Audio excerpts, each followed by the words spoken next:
Là, ça fait mal? Oui. Là, ça fait mal? On le paie combien pour faire ça? On est là pour un mal de ventre, donc elle a mal au ventre. Elle veut seulement sécher l'école, encore une fois. Sean sent que quelque chose n'allait pas et voulait faire des examens supplémentaires. Mais le médecin traitant pensait qu'il en faisait trop. Et il a fait sortir Sean. Parce que le médecin traitant avait entendu les parents de la fille se disputer.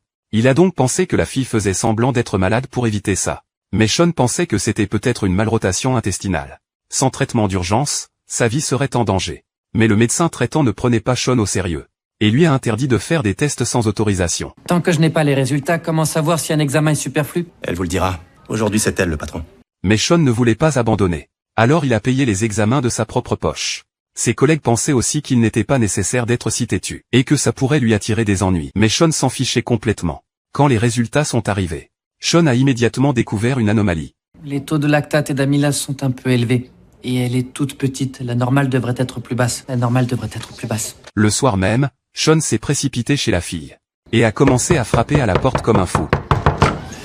Qu'est-ce que vous faites là? Il est plus d'une heure. Sean a expliqué que la fille pourrait avoir une malrotation intestinale. Mais le père de la fille pensait que Sean faisait n'importe quoi. Et lui a dit avec impatience de revenir demain matin. Mais Sean a dit qu'elle pourrait ne pas tenir jusqu'au lever du jour. Mais le père ne le croyait toujours pas. Et a fermé la porte. Mais Sean a refusé d'abandonner.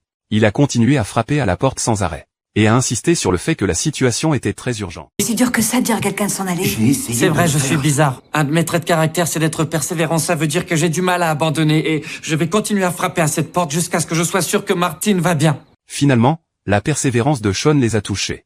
Et ils ont laissé Sean entrer. Quand ils sont arrivés dans la chambre de la fille était déjà inconsciente. Et il y avait du vomi partout autour d'elle.